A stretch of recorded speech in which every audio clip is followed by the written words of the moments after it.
ስልክ ላይ ወደ መጎርጎር ሚሴጅ ወደ ማየት ማን የደወለልህ ማናት ማን ነው ወደ መበባል ይገባሉ ማለት ነው። እዚህ ደረሰ ማለት ትዳሩ ሁሉ የሚኖረው በምንድነው ማለት ነው? በዘበኛ ነው ማለት ነው። በዘበኛ የሚኖር ትዳር ደግሞ ትዳር ሊሆን አይችልም። ዘበኛው ሲሞት ምን ይሆናል? ነገሩ ያልቃል። አያችሁ፣ በዘበኛ ትዳር አይሆንም። ሚስትህን ስልክ አይተህ ባልሽን ስልክ አይተሽ በቃ የሴት ድምጽ በሰማሽ ቁጥር ቀንተሽ አትዘልቅም። አንቺ ታማኝ ሆኜ ድርሻሽ መታመን ነው፣ ቅናት አይደለም ድርሻሽ። በቃ ለባልሽ ታማኝ ነሽ አዎ ካልሽ መዳኛሽ ይሄ ነው። እሱን የመጠበቅ እሱን የማስቀናት እንደገና ወይ በሱ የመቅናት አይደለም። በቅናት ምንም አይነት የመዳን መንገድ አይመጣም።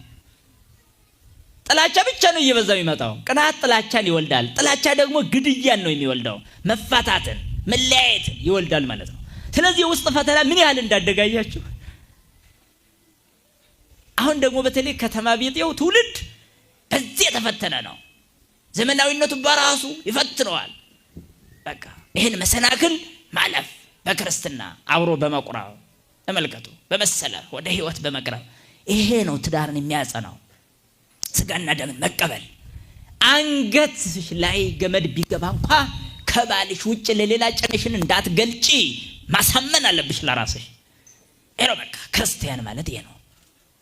ይሄ ነው ትዳር ማለት ለማዳን የሚያበቃው። አያችሁ። ስለዚህ ውስጣዊ የጥላቻ መንፈስ አደገኛ ነው። በተለይ ከተማ ነዋሪው ማህበረሰብ ቅድመ ጋብቻ ብዙ መልከስከስን ይለምድና ድህረ ጋብቻ ብዙ ፈተና ውስጥ ይገባል። አያችሁ። ይሄም ነው አሁን ትልቁ ፈተና። አንዳንድ ጊዜ የምናገባው ይሁን የማናገባው ሴቶች ይሄን አይረዱትም።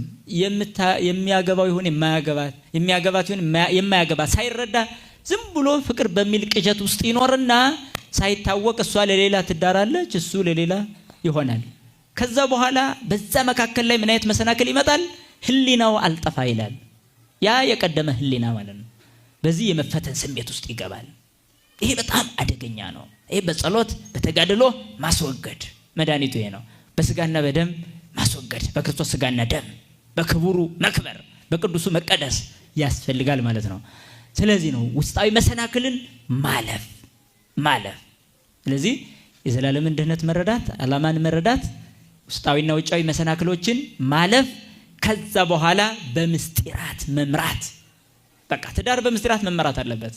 የንስሐ ህይወት፣ የቁርባን ህይወት ይህን ምስጢራት ናቸው። በእነዚህ ትዳሩ መመራት አለበት። ታዲያ በእንደዚህ አይነት የሚመራ ትዳር የልጆች አስተዳደጉ ምን ይሆናል ማለት ነው? በቃ በሚተማመኑ ባልና ሚስት፣ በሚቆርቡ ባልና ሚስት፣ በሚፋቀሩ ባልና ሚስት የሚመጡ ልጆች በቃ አለቀ። ቤታቸው ውስጥ ትምህርት ቤት አለ ማለት ነው። በቀላሉ ማለት ነው። የእናታቸውን የፊት ፈገግታ ይመለከታሉ። የአባታቸውን ለእናታቸው የሚሰጠውን ፍቅር ያያሉ። ይሄን እያዩ